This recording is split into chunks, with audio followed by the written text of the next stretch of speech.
actor, activist, director, writer. What don't you do, Nathan? I cannot sing. Okay. But you have such a velvety voice. What is that? It has baffled people since I was younger. They expect me to be able to sing, and I cannot sing. I would love to sing, but I cannot. And that's so appropriate because that is a bunch of great singers in that video. I've never seen that. Is that new? You know what? It's new to me because I saw it, I think, yesterday for the first time, and I was like, oh no, this is a great introduction for Nathan, this song. Yeah, I was fighting back the tears because they weren't sad tears, though. Honestly, they were. I'm happy about this time. I know what struggle leads to, and I know what everyone. This moment feels different. It doesn't feel like the other moments. It feels like we are pushing and progressing, and I don't think, like you were just saying, right towards the end before you opened the video, this generation is not taking no for an answer. They are holding everybody's feet to the fire, and I'm just so proud. I'm just so proud of them. And I know it seems chaotic and turmoil or whatever, but that usually comes before the growth, right? Always one of my favorite my favorite Nathanisms, for lack of a better word, is your hair itches before it grows, and and this is a growth period. So I almost was going to be crying when you guys came in, and I was like, no, you cannot be in tears. Anyway, hey, y'all. You can be whatever you want to be, and however it looks, it can't be any worse than the mess that's already here. So right. Mess begets mess. So, yes. Hey, Nathan. It's so good to see you all. Good to see you. How are you doing in this climate? How are you? I am doing, so I have two answers to that question. Okay. Personally, creatively, I'm doing amazing. I like to be alone anyway. And I have the blessing of having my mom quarantined with me and my 1-year-old puppy. So I'm not totally alone. But I have been churning out work at a speed and a rate that I normally have not been able to do because I'm, I was having to go here. Y'all know how it is. You have schedules, right? So I've liked that part. I get to spend an entire hour every day in meditation and in prayer and reading positive affirmations and reading about the moon and the planets and all of that stuff. And that has kept me sane during this time, just being able to devote an entire hour at the beginning of my morning before I do anything to do that. So personally, Nathan is great. But like you said, there are moments that I really get the totality of what's going on and it gets heavy on me. And because I think you couldn't be human and not be affected by what all of this going on. But I can say it was heavier before the protests started for me, though, because it just seemed burdensome. You know what I mean? It just seemed like we were just kind of trapped.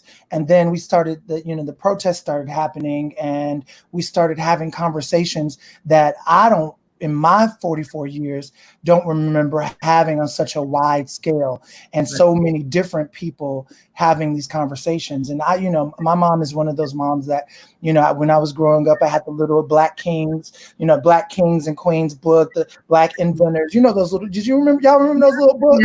Yes. I had all of that. And, I felt like, I was really well educated. I thought I was really well educated on our history, and I'm learning stuff like the ice cream truck song. I had no idea. I'm like, okay, I'm never going to unhear that now. Yeah. But we're being educated on our history, not just us, but the entire globe. And if I feel the world unity, my friends that live in Australia, my friends that live in South Africa, my friends that live in France are always sending me notes about that they're with us and they're protesting over there too. So I'm encouraged at the same time. So it's that crazy moment where it's all these emotions. And I don't think we've ever been here before, but so. Thank you for talking about wellness and what you do, because I think that, every show that we do, we are making it our business to put that out there and how important wellness is, that you have your own wellness regimen, you know, that you do or something. It doesn't matter what it is. It doesn't have to be this big insurmountable thing, but we just have to have some element of wellness and stillness because stuff is moving laser speed. And each day, you know, we were speaking earlier, we're talking about even how the news is disseminated. You know, I'm from I remember Walter Cronkite and Barbara Walters and, you know, some of the old vets that were very, very P&G in their tone. And, you know, and I'm so appreciating Don Lemon's delivery these days. And yes, Rachel, you know, and once upon a time, you know, I went from thinking Don was crazy to loving him. Man, but me too. I didn't think Don rolled for us like that. Listen, you know, so much so I ran into him and was really, I ran down on him personally. I was like, look, Don, it was in a public place. We just had to have a conversation, you know, but I am just super proud of, you know, just the way he is handling that orange guy, you know, because it's just, you know, I remember watching something and he was just like, you know, he broke the fourth wall talking to this man. Yeah. And come on, our news never did that before. No. You know, we never did that. You know, we're at a place where it's just, you know, I don't even know what to say. But well, if you're anything like me, there are many days that I wake up and I'm like, I still cannot believe he is president. Like I'm waiting to wake up from this bad nightmare, and then here we are, almost 4 years later, and I can't. I said this on Twitter, on Twitter or something. I said, I can't imagine anyone that wants to stay in this chaos because we're in chaos right now. Yeah, you know, there is, and it's almost like, you know, we are numb to it because there is this man just pardoned his crook friend, like in the middle of his presidency, not at the end, like most of the presidents, you know, most presidents wait to the end of their presidency, they pardon their friend. That the pardoning of friends and allies is actually not new, right? But in the middle of your presidency and right before an election, that tells you he could care less. He don't give a F about us. He thinks he can do anything. And that is, I cannot imagine what 4 more years will be like with him. And I hope I don't have to. Well, yeah, I'm going to do everything in my power not to have to, one way or the other. Yep, me too. No, man, he's got it. And with the Senate, I mean, come on. Mitch McConnell. Yes, Mitch. Hello. Yes. Yeah. It's so funny his name, you know, rhymes with. It's the perfect name for a traitor. Yeah, real talk. But you know what? This is petty. This petty as hell. But my consolation prize is that they all look horrible. They all look horrible.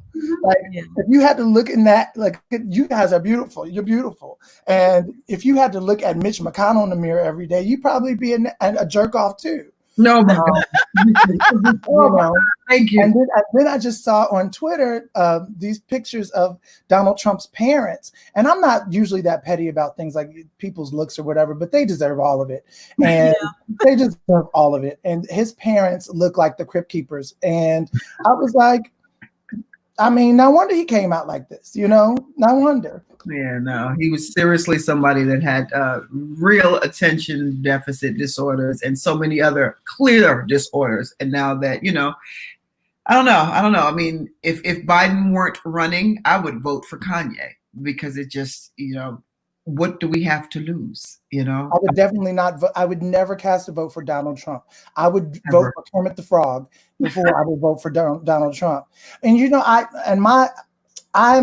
my evolution towards him, I've had an evolution towards Donald Trump. I started off really I literally November 9th, 2016, I got a bottle of Tito's. I locked my door. I shut all the blinds. I turned off my phone and I literally wept all day because I knew I could feel in my spirit. I'm a Pisces and, you know, we got some time. Yeah. I could feel in my spirit it was going to be a deadly disaster. Yeah. And then I said to myself, well, I have to surrender to what is. And And then I started trying to be, elevated around him and I actually, like Nancy Pelosi said, I literally started praying for him because I thought about, people like that usually, aside from any mental disorder that he might have, you can definitely tell he's never been loved in his life. Mm-hmm. His parents didn't love him. His family didn't love him. His wives only loved his money. So the only thing that he's ever had of value in his life is money and power. And it's why he clings to it so much. And it's why he's an egomaniac. And it's why he's so hungry for more money and more power, because that's the only way he's been able to value himself. He don't love himself. He's miserable. And so for a while, I had some compassion. Now I just want him gone. You better break down that whole psychosocial. Yeah. I love that. Yeah. I love that. And that you are not wrong. I just finish cleaning up Epstein's mess because Trump will be swept up in that too. And we just need to have him gone, completely across the board. And I'm like, I hope they don't kill that lady. I'm sorry, what did you say? Gillibrand or whatever that lady's name is. I hope they don't kill her. The one that they just put in jail. Oh. What's his name? Yeah, Yolanda. Yeah, whatever her name is. Yeah, whatever her name is. Shit. Well, the crazy thing is that you could, if you just listed out all of the scandals that have happened since 2016. I mean, starting with, that's all that it would have had to happen for me is to know that Russia interfered. Remember when Russia was not it's so crazy to me. Republicans are such hypocrites because, they're supposed to be the family party. Donald Trump is not a family man. No. They're the party of moral values and Christianity, right? Donald Trump is none of that. And, and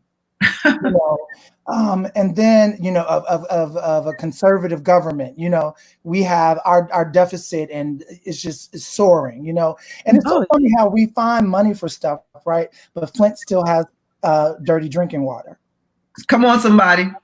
Come on. We have 70,000 homeless people in the county of Los Angeles, but we can find $6 trillion to give to corporations. And, that's why, I was looking to see what kind of money. I was like, this is my money anyway. So let me figure out how my business can get some of this money. So, and then he sent a letter telling y'all, how great, how wonderful it was that he's sending this money. This ain't his money.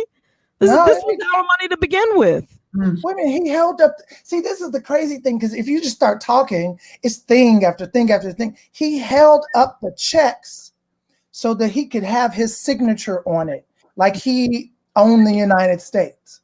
Yeah, it's crazy, Nathan. When he first got elected, like you said, from the very beginning, and I at that time became like a magnet to everything Rachel Maddow. I just started, because she's like this professor and she's teaching you. She teaches it, right? She's not only showing you what's going on now, but how it relates to prior administrations, how the law, why the law is the law. Every day it was something new. He broke the law or did some kind of crazy something to hurt people. Just about every day he was breaking the law. It was but you knew that something bad was going to happen. Something big and bad was going to happen. I thought, in my naivete and my new learning, that it was going to be something with Russia. Like he was going to give them the secret and push the button, and United States was just going to be wiped off the. I thought it was something like that, because the whole Putin party of Republicans and all of this stuff, and the NRA and the money being funneled in. I mean, I learned so much during those first couple of years that I was on pins and needles every day. Like, what's getting ready to happen? I don't know. But now I feel like, and tell me if I'm just a little paranoid, what you think about this. This virus, like, they're intentionally allowing, well, we know that they're intentionally allowing Americans to die, but some kind of way, I feel like this is him in cahoots with Putin. Like, Is this like a crazy theory? I don't think so. First of all, how many movies have we seen about past, administrations where, the Nixon stuff comes out. And, first of all, I have a little bit of distrust of government in general, just because all the books I've read and stuff, and they just do, governments they stay in power by manipulating people, right? And they don't stay in power by telling the truth and being open and doing what's best for the citizenry. They stay in power by manipulating us, right? So if you have somebody like a Donald Trump and his cronies and Moscow Mitch and all of them, not only would I not put it past them, I'm pretty sure you are onto something, because think about who is it killing. Who is this virus killing? It's killing Black and brown people disproportionately, right? And so if you're dead, you can't vote. Right. Right. And it's killing older Black and brown people who, in terms of proportions, vote far more than younger people. We know young people will go out, and that's what I hope translates in this movement. Yes. We know that they will go out to rallies and stuff like that. But when it comes time to the actual day, it's older people that you can count on are going to vote. But it's older people that are dying disproportionately as older Black and brown people. And I don't think that was lost on them once they started finding out those numbers. Actually, I was talking with my friend, y'all know Emil Wilbekin, and I'm on the board of Native Son, and they sent out this petition for with Color of Change to get more information about Black and brown people of color, and our rates and the infection rates. And I was like, I don't want to support that. Because the more they know that it's hurting us only, then the less they're going to do. And it's ridiculous. It's ridiculous. But so I don't think that you're being paranoid. I think that is not only plausible, it's probably factual. Yeah, I mean, we have it in ourselves not to trust anything the government wants to try, sample, anything that they want to give us first. That's gonna be a hard one. Yeah, it's gonna be a hard one. They're not trying to do us any favors. No, they want to use us as lab mice. Yeah, no. You said you were working on some stuff. Now, you've always been proactive, and even though we don't talk, Nathan, I see what you're doing out there in these streets. I see you too. So, and you had an amazing piece that I saw that had to do with your art reflects real life issues in the world, and you're leaving your digital, your body of work as a footprint. Let me just say that. So anything you're working on that reflects what's going on right now, like, So my current film that's on tour right now, so to speak.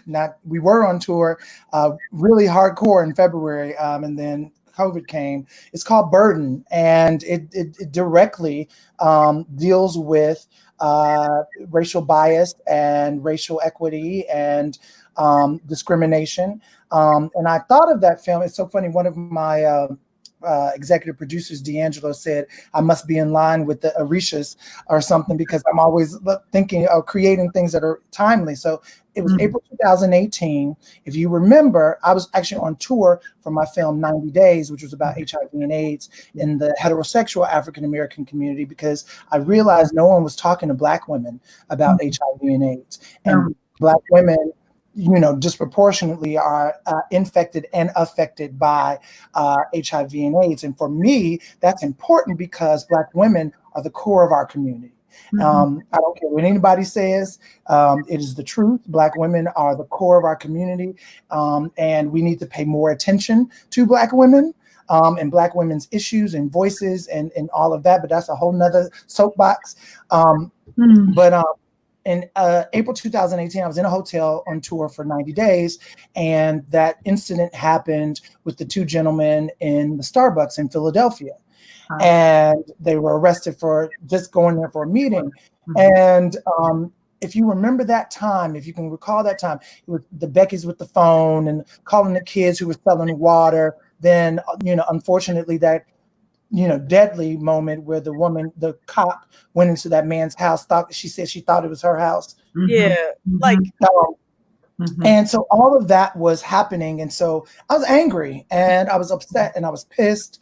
And the best way I know how to channel my anger is to create. And so I came up with this film Burden, because I also know and realize, and we're understanding this now 2 years later, that we make assumptions that people know what we go through. And I think that is a bad assumption. Because so I wanted to create a film that was walking a mile, a day in the life of a Black man, and all of the macro and micro aggressions that we encounter on a daily basis. And so I came up with the film in April. I think I wrote it in June, and then we shot it last February in 2019, and then it debuted at the American Black Film Festival last July. I had no idea we'd be in the middle of a pandemic, in the middle of another pandemic in terms of racial equity and equality. And so that film speaks directly to what we're doing. And it just, it's a good thing for me as a creator, because we've been able to share it virtually with corporations, Fortune 500 companies, law firms, community organizations, because we developed a curriculum around the film that deals with blind spots, that deals with bias, that deals with discrimination, and that just deals with how do you react and interact with someone who shows up with all of this stuff to work. And we couldn't have had better timing. And I guess I just have to thank God for giving me the vision. So that my current film that's done and that's out, it deals with this. I just finished a pilot not too long ago. It's actually a puppet is a star of it. Her name is Anemone. She's got her own little Instagram page. I did it with master puppeteer Kevin Clash, who was Elmo for many, many, many years, created Elmo. And he was the baby dinosaur in Dinosaurs. He's amazing. I think he's got 29 Emmys. Because one day I was counting, I was like, he was like, oh, I've got 29, but I gave some of them away. She's a puppet living in the human world, but we deal with ageism and sexism and colorism in entertainment. And so we do it through the lens of a puppet, and it makes it funny, but it also, because I don't like my films or projects to be heavy-handed. I don't want it to be like a message, I wanted to have a spoonful of sugar because people digest that better. And so do it through humor or whatever. So that definitely is dealing with that. And then I have another project that I'm finishing now that deals with millennials turning 40 and what that means for their generation. And I'm just slightly outside of it. It's a different 40, in many ways it's a great different 40, and in many ways it's not, So I try to always deal with some kind of social justice, social life issue, but in a fun, entertaining way. Right. Yeah. So Go ahead, Beck. No, say what you were going to say. I'm sorry. No, I was just saying we had a whole conversation about, the age thing and the development of trying to stay in sync with your developmental milestones so that you don't get caught up in any entanglements. We just had a whole conversation, Exactly. I ain't going back. But what I wanted to before we get entangled, okay, I just wanted to go back to the film Burden, because I was looking at a clip and I thought it would be really nice to be able to share a piece of that with the audience, if that's okay with you. That's great. Yeah. All right. So here's Burden. Here's a piece of it, or Nathan speaking about it.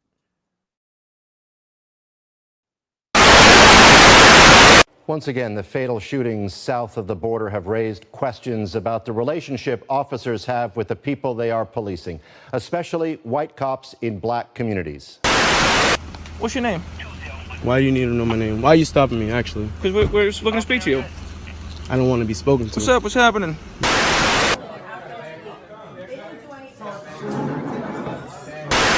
Yeah, and illegally selling selling water without a permit? A woman dubbed Barbecue Becky called police to report an African-American man grilling in an area where it wasn't allowed. Hi, it's Nathan Hale Williams, and I am the writer-director of the new film Burden. Burden tells the story of Bennett Lewis, a highly successful, highly motivated, highly educated family man who, despite all of his success, still has to deal with the perils of being a black man in America. Aristotle once said that you don't change people's mind through intellect, you have to do it through emotion. And so this is my way of giving back to the fight. I think that film has a unique ability to change people's perceptions of things that we go through. So I use film, just as I did with my film 90 Days, as my form of activism and advocacy. You have the big news stories, the police brutality, police killings, you have the media stories like Starbucks. But we as black men deal with this every day of our lives. There's not one black person or black man particularly that has read the script that didn't come away saying, me too, this happened to me. I can't tell you how many times this happens. And so this is my take on what it is like to have 12 hours in the day of living while black in America. I know that we can change people's minds and perceptions, and more than anything, we can empower ourselves to live fully and live without the burden that we deal with every day. And then we want to take it to the community because we want to impact how people see this social justice issue of discrimination from an entertainment, artistic point of view.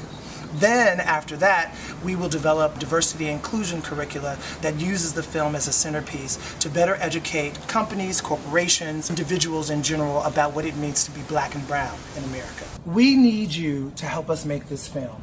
It's not easy to tell social justice stories in Hollywood, and that's why we need the community to step up and step to the plate and help us raise the money to make the film. We want you to be a part of this because we want you to be a part of this movement. My burden is our burden.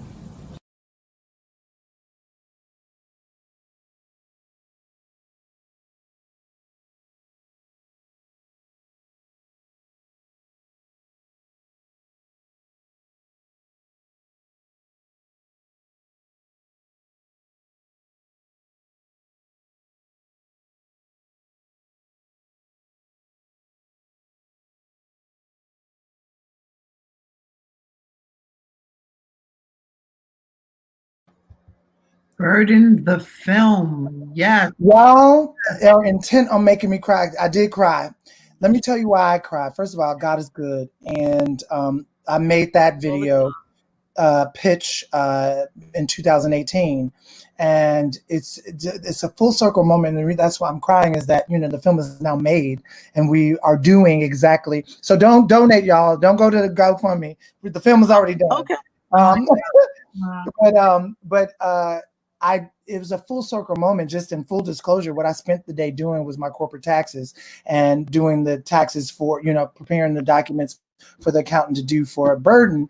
And we raised the money, the community stepped up and, we had investors from the community and we not only raised the money, the full budget, but we also, I'm going to be able to cut my investors a check, you know what I mean? And, as an independent filmmaker, and that being a short film, being able to return money to people who believed in you is just a miracle to me, to be able to have a concept and an idea and then put out a call and then have people answer the call. So a shout out to everyone who invested, who donated to our GoFundMe, and to my wonderful executive producers, Richard E. Pelzer II, James Cole Jr., and D'Angelo Thompson. Y'all worked overtime. And it's so weird that you just showed that. And I just literally spent the day getting that stuff in order. And now we're in the middle of doing the activism with the film. So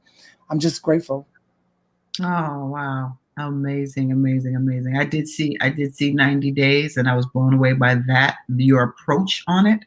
I did a lot of work in the AIDS community, particularly when they goes back to GMHC stuff. So to see a piece of art that didn't do the belaboring of the point at this point, when I saw it, I said, oh, nice, because I thought I'd seen everything that I could possibly see, on it. And when I saw 90 Days, I was like, I loved your approach with it, and I don't doubt that this will be any different, you got a storyteller gene, and in a way that, like you said, invites people to the table, you practicing much in the legal front? What are you doing?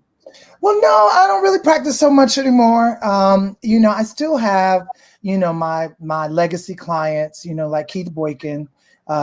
He's still a client of mine, just because he's my boyfriend for like 8 years. So of course he's still my client. But for the most part, most of my clients, I've transitioned them to other lawyers, so that I could focus solely on storytelling and creating.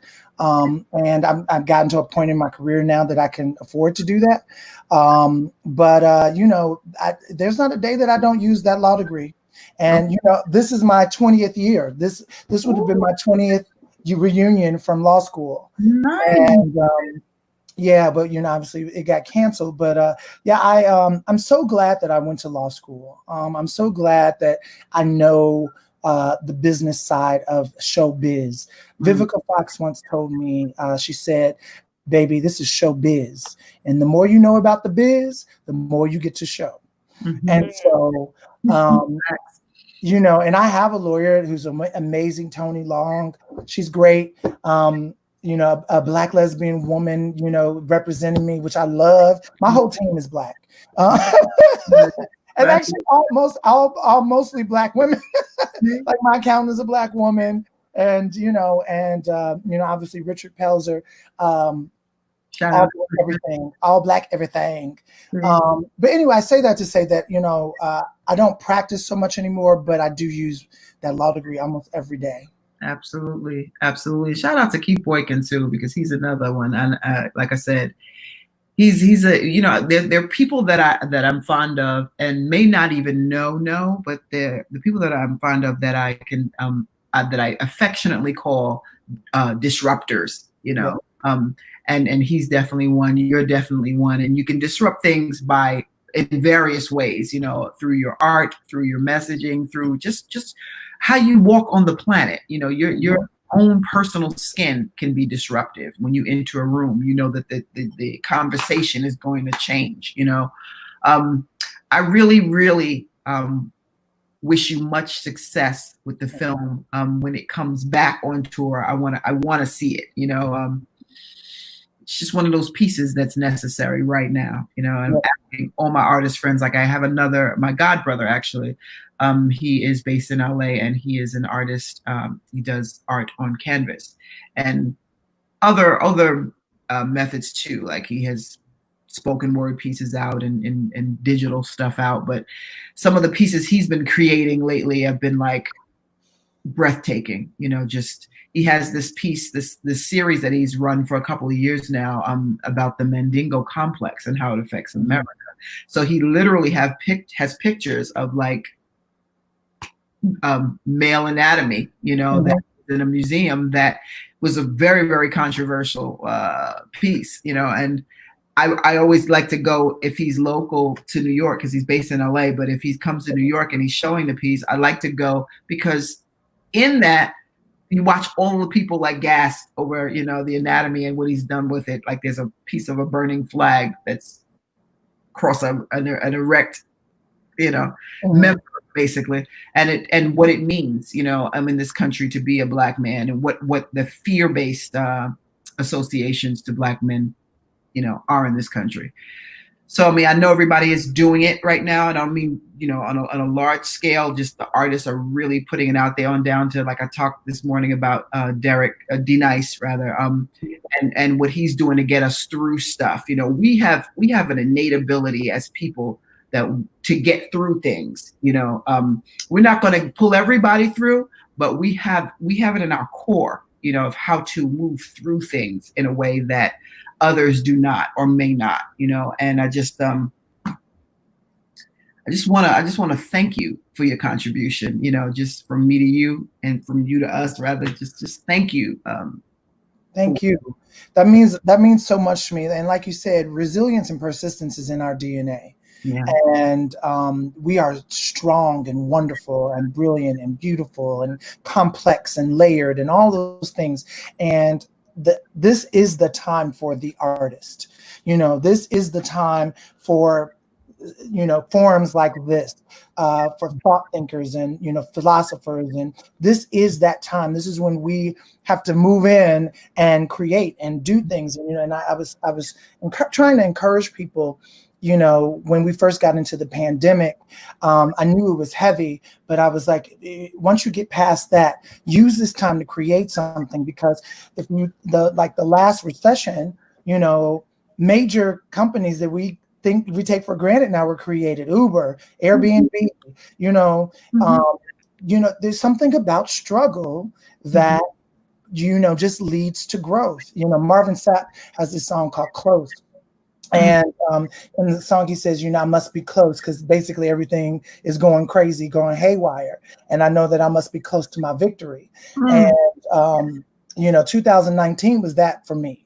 2019 was the most chaotic year I've had in a long, long time. But what got me through it, like I was just with one of my best friends yesterday, Lindsay. He was like, you never would have known that you were going through all of that. And I was like, because I knew victory was on the other side of it. And that's how I feel about this time. 2020, even with everything going on, has been a great year for me, personally.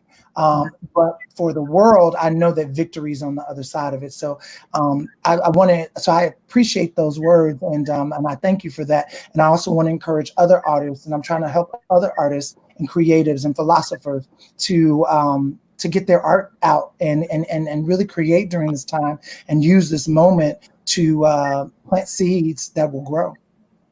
Hear that, JaVonne? Planting seeds that'll grow. Oh yeah, absolutely, absolutely.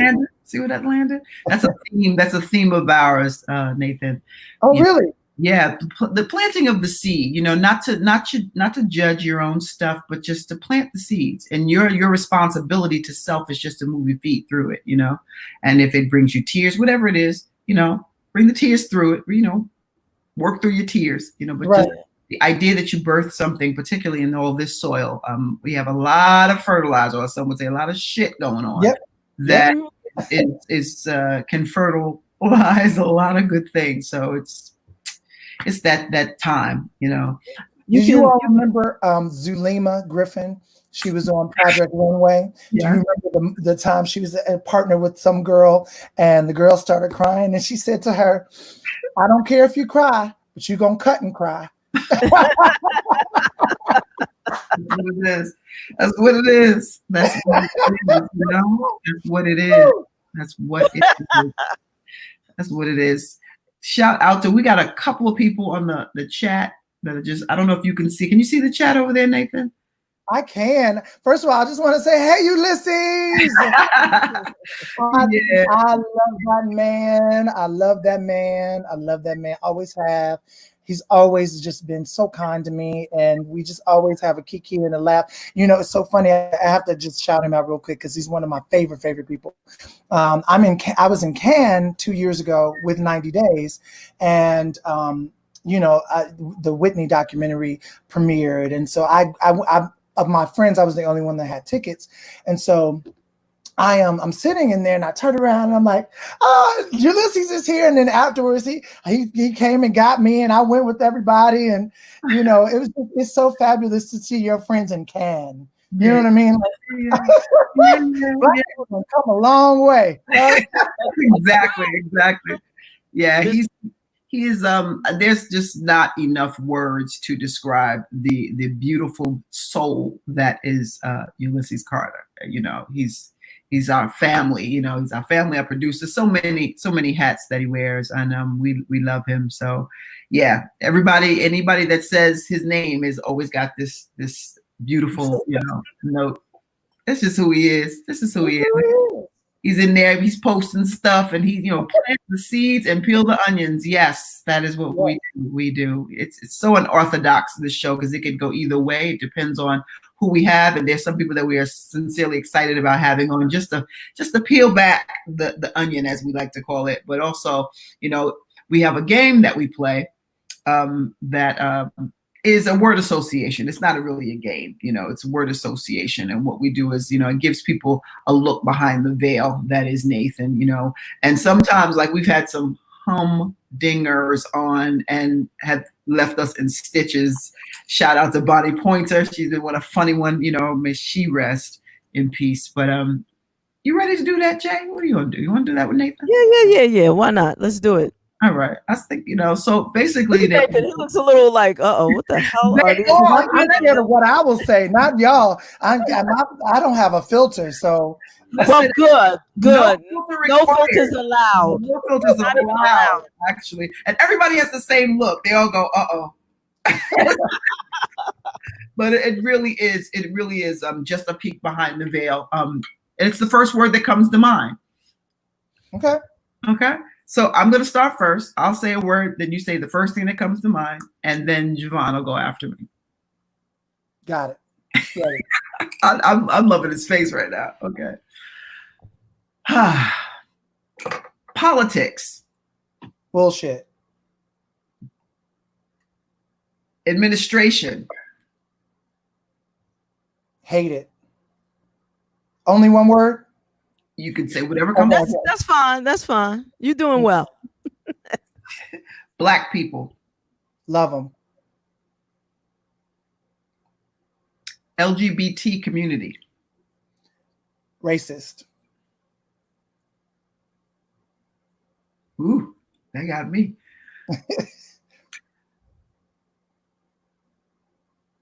Heaven. God.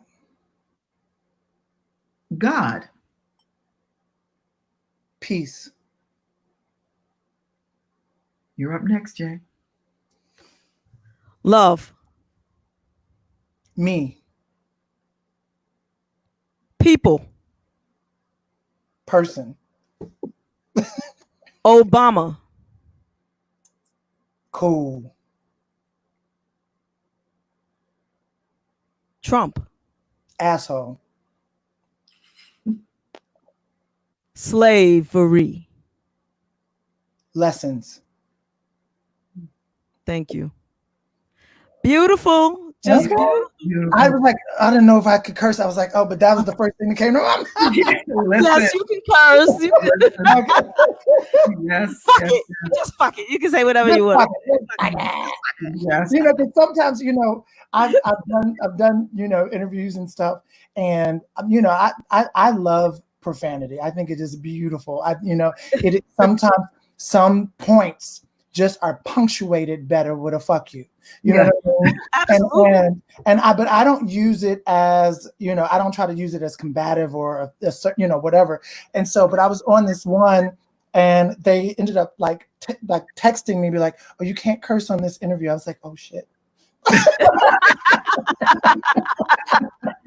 I love it. It. I don't think I could be here without cursing, because it kind of rounds out the way you just have to be in there, It is what it is, Yeah. Wouldn't be me without a cuss word every now and then, Sometimes it just lands the point. Exactly.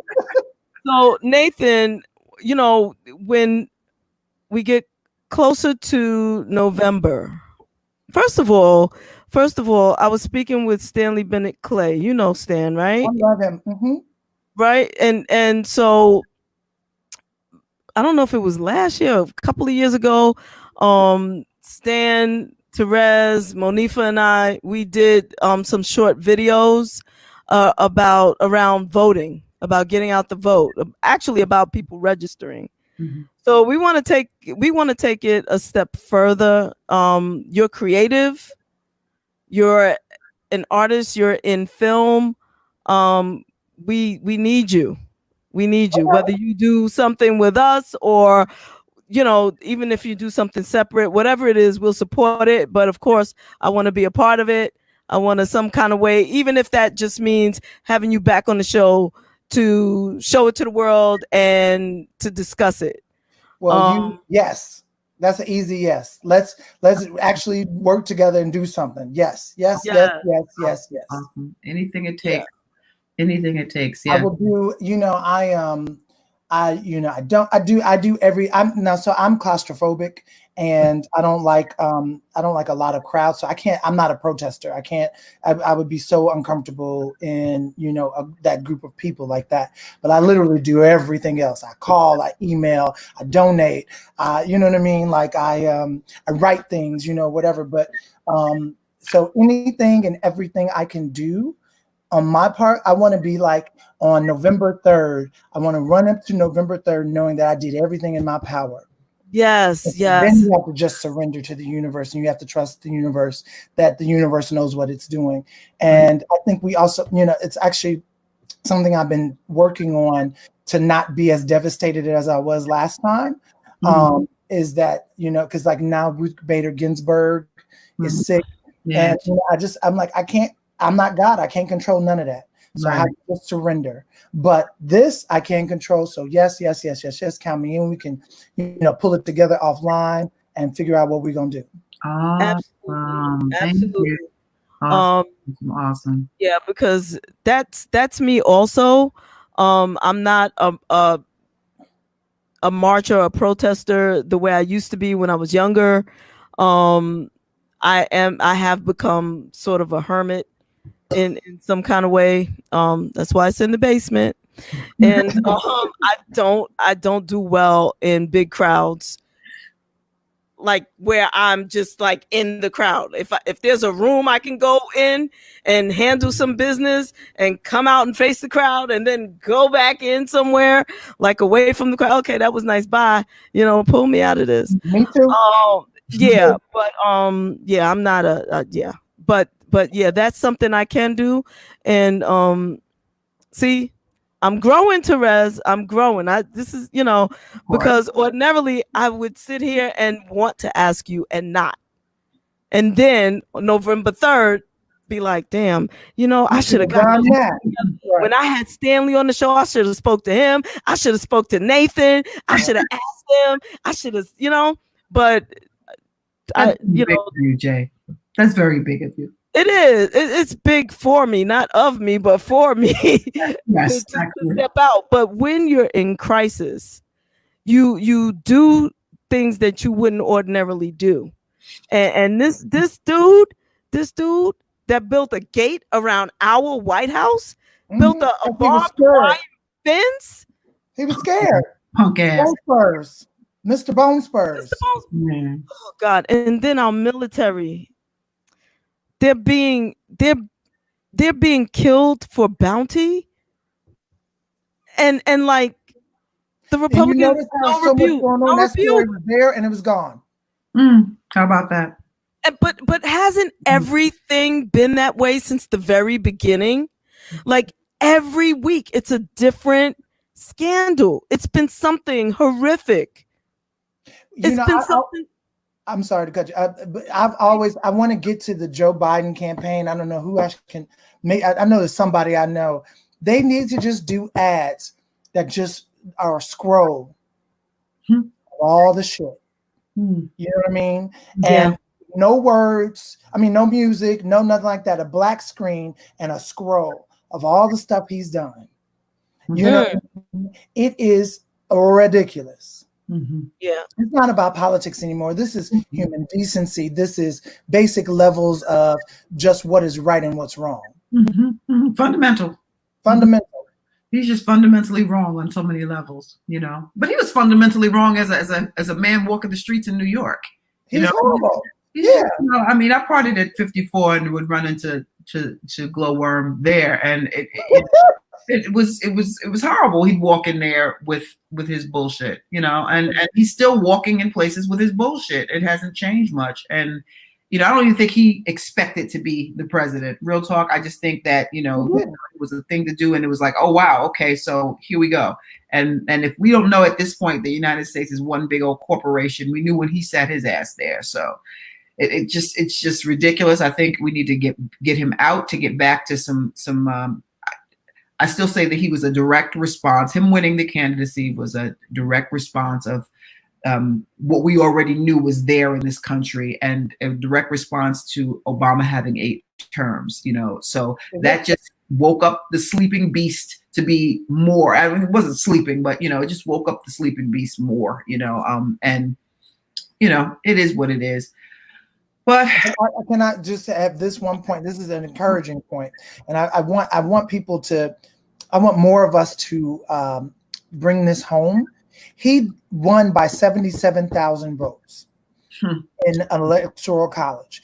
Hillary Clinton beat him by 3 million votes. This great victory that he claims he had was not such a great victory. And I can't imagine that those 77,000 people have not watched the last 4 years and gone, what the hell did I do? At least 77,000. So, and they know that they have to cheat, borrow, beg, and steal to win it. And they will. And so, but I don't want people to lose the facts of it, is that he didn't have some big win. He didn't kick Hillary Clinton's butt. She kicked his butt, actually. It's just we have this slave time, antiquated system called the Electoral College that was put in place to protect the slave states who were worried that the non-slave states were going to take over. And we don't have and the first one, I don't understand why Democrats don't talk about this. One of the first things we should do is get rid of that damn Electoral College. Exactly. I agree with you 100%. Facts. 100%. Facts. 100%. Not only that, Nathan, in 2016, right before the election, there was the news cycle around Hillary Clinton's emails, which was so damn stupid. It was ridiculous. And those people who were on the fence, they didn't trust her to begin with, or they weren't sure and they liked the idea. And then some people were actually convinced that she had done something illegal because of those emails, and actually either voted for him or voted for a third party person, which that vote would have otherwise been hers. And I just hope that the media doesn't fall for that, because they're going to look at everything that worked in his favor, as well as they're already trying to get foreign countries to infiltrate the election. But you know what, that being said, Jay, because the show broadcasts to more international countries, and for anyone listening in any of our countries that we are popular in at this point, please help us get rid of this clown, and please, like this is not a game over here. I'm China, are you listening? Yeah, China actually listening. China's actually listening. China. And we got to get this guy all the way out. You just got to get him out of here. And any support. And we know. Let's just know that we know that he's an issue. We don't want. He's not the American dream. In fact, he's the American nightmare. And we are sorry for the public embarrassment. That this country has done. It's displayed by having him in the office, but we just have to get him out of here so we can get to some change. Yeah, absolutely. And one thing that I believe Biden will do is restore or repair the relationships that we had with the nations that don't want us dead. Right. I mean, I would call them allies, but they're not friends of mine personally. But they don't want us dead necessarily. You understand what I'm saying? So somebody said Biden was boring. Baby, give me boring. I don't want breaking news every hour. Oh, no. And first of all, Biden is not boring. He ain't never been boring.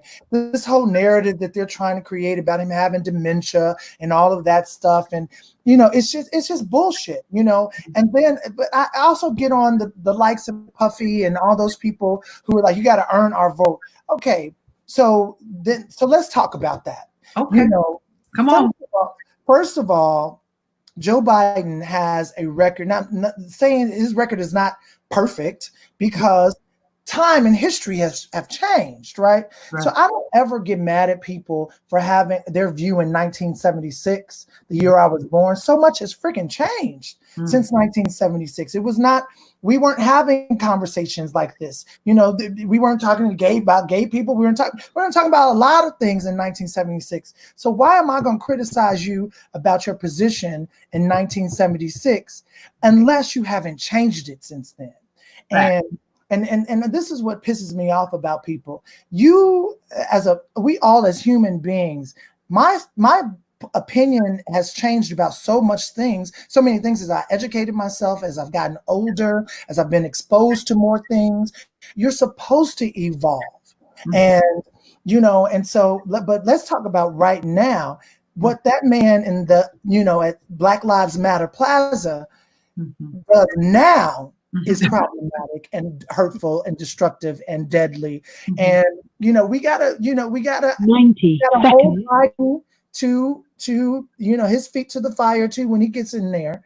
But at the same time, we don't have a choice, y'all. No, we don't. There is no damn choice. No. And because the Supreme Court, you see what they've done with the federal judges.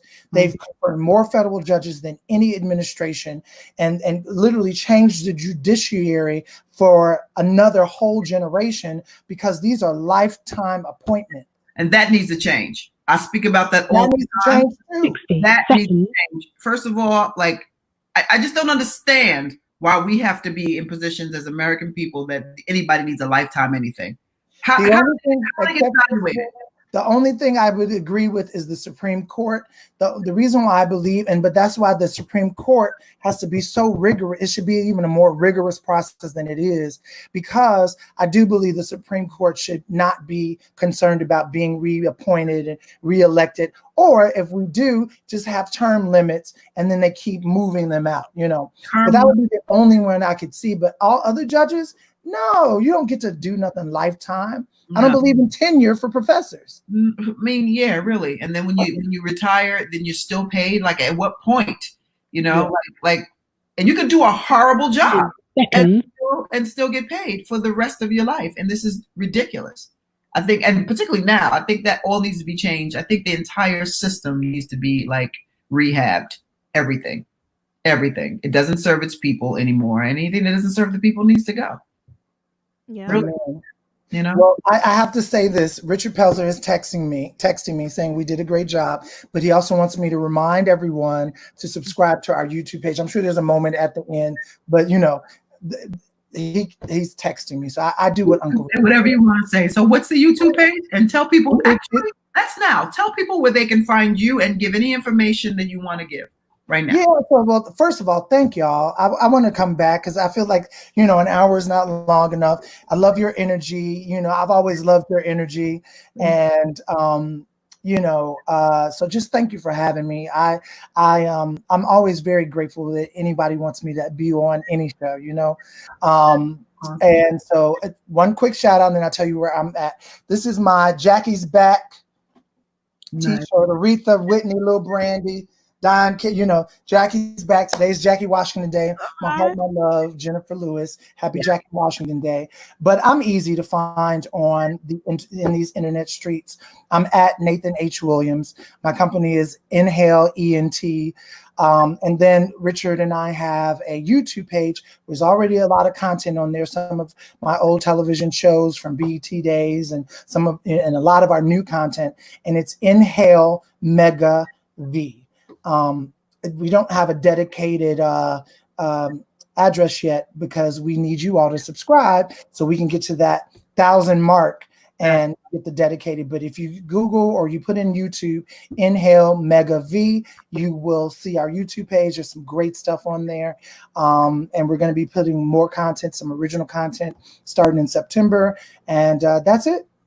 Nice. Awesome. We're going to need one last thing from you, my dear, because we are a 24-hour radio station, and it is always in circulation, and we always want drops. And Ulysses would not let us sign off unless we got one from the legendary and Nathan Hale Williams. So you can introduce yourself, but you're just listening to Brunch in the basement with JaVonne and Terez. You want the brunch in, JaVonne? No, we're gonna drop the brunch and just in the basement. Nathan Hale Williams in the basement with JaVonne and Terez. Okay. Me. See, you can do it. You can do it. You can do it. Hey there, it's Nathan Hale Williams, and you're listening to In the Basement with JaVonne and Terez. I dig it. I dig it. You want me to do one more? I want one more, and this time drop the listening. You're in the basement. These people are in the basement with us. Yes. Okay. Got it. There you go. No. Okay. Nice. Okay. Hi, I'm Nathan Hale Williams, and you're in the basement with JaVonne and Terez. That was beautiful. Yes. That was perfect. Right. That was perfect. I thank you. You're always on my mind. Oh, thank you. I'm just like a Twitter following, stalking type chick. And, you're one of those people I just kind of Twitter stalk. So I love that. I love your yes. Thank you so much. And we will speak offline so that we can figure out, what would be the best way and the best how to do it. Maybe we can do like a Zoom or something, Rez. We get Stan and Pops and everybody. Maybe get Sherry Carpenter, who's also a director, screenwriter, and so forth and so on. You guys know each other? Do you know Sherry, Nathan? Sherry I don't think so. Then you got to meet. You just got to meet her. Oh my God. Director love, yeah, for sure. Absolutely. She's worked on everything, Spike Lee and a lot of other Hollywood things. And I love it. She's just peeps. You know what I mean? You'll love her. And anyway, get everybody together and see what we can come up with so that we can encourage people to go out and cast a vote. Not only a vote, but vote all the way down the line. So we give Uncle Joe, right? Support so that he can make a difference. I'm here for it. We need to flip the Senate. Even if that dude stays, God forbid, we got to flip the Senate. We do. Because you can't. There was no trial. And why was there no trial? Right. Because of well, there's been no accountability. I mean, we can go on, but yes, I already have some ideas. So great. Y'all let me know and let's get it popping. Okay. I will be reaching out to you probably sometime Friday. Okay. Sounds good. All right. Nice. Much love, y'all. Much love. Keep shining. Thank you. Thank you so much for having me. And thank everybody for listening. Don't forget to subscribe to our page here on YouTube and subscribe on Nathan's page. What's your YouTube page again? Give it to us again. Inhale Mega V. Inhale Mega V. VEE. And it's virtual entertainment experiences. But VEE. Virtual entertainment experience. I can't remember if Richard came up with that or me, but probably me because I'm more creative than him. I don't know, but it's so sexy. Y'all all entangled and everything. I don't know. Thank you, everybody. We will see you. Oh, dang. I'm so excited to say who is our guest on Saturday. Oh. You say it, Rez. You say it. No, you go ahead and say it. You're excited. Go ahead and say I'm excited. Yeah, because she's fine. I mean, God, I'm not entangled to anything, but I'm just saying. The lovely, the legendary Karen White. Yeah, will be our guest, our special guest. So make sure on Saturday, 11 o'clock, get ready. I'm gonna start spinning some wheels a little bit. I got my new stuffs, that I'm gonna be playing, a little bit. And then Miss Karen White. So definitely check us out. And in between time, make sure you have a good rest of your week and stay safe. Stay safe. Nathan, have a good week. Thank you. Thank Bye. you.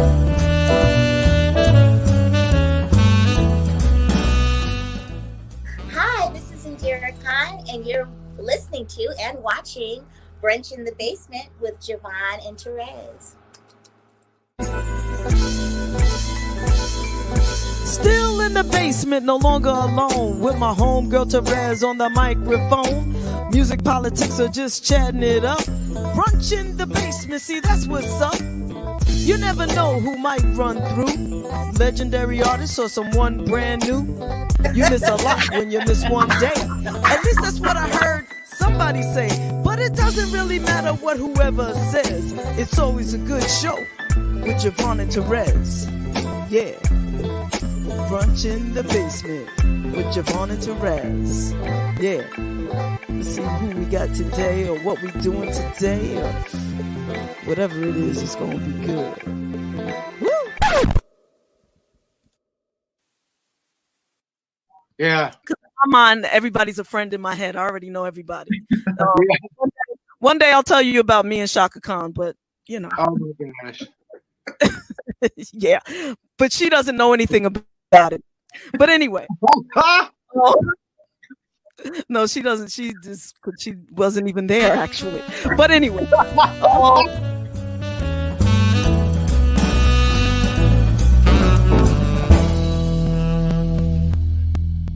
The time, so and we thank you for that. Thank you. Yes, well, thank you. This part, that little piece, I'm just gonna keep and play it all the time for myself. But no, I'm just teasing.